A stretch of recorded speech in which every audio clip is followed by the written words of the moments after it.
All right, here with Coach Kaylor, whose Chuckey-Doak Black Knights come up a little short tonight against Unicoi by a score of 49-28. Coach, what were your first thoughts on tonight's contest? I mean, obviously we weren't real happy with our execution in the first half, but really proud of how our boys came out at halftime, played really, really hard. We got a lot of improvement to do, but we showed a lot of heart, a lot of fight, got better in the second half, and so I'm proud of that.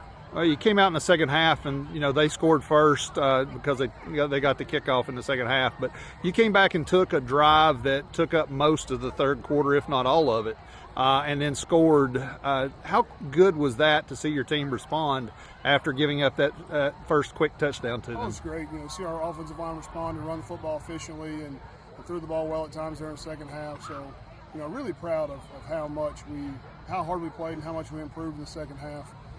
That was a big drive for us, then continued to run the football well. So I was happy with that. Folks, like you said, like getting the running game going with Braden and Marcus, and then getting the ball out on the perimeter to Dom and Skylar Davis there to get that long touchdown pass from Kipton. A lot of things that you can take from this game and help you out as you go on into the season. I know you got South Green next week. Yep. How can you take things like tonight and the things that you can improve on to go to Rebel Hill next week? Well, obviously there's going to be tape to watch, and there's going to be a lot of improvement to be made off the tape, and we can see, a lot of what we did wrong and what we did well, and continue to improve on stuff. But, a big thing for us, this is the first real big strike of adversity we've hit, and to see our guys respond the way they did made me really proud. They got to come back to work on Monday to get a tough South Green team at their place. So hopefully these guys come ready to work, and we can continue to improve.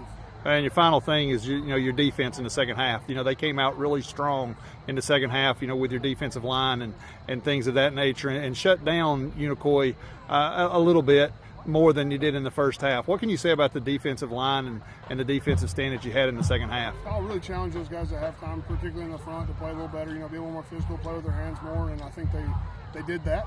And it shows. They did that, and we were able to generate some stops and slow them down a little bit. So again, proud of the response to the second half. We just got a lot of work to do. All right, good luck to you, Coach. Thank you.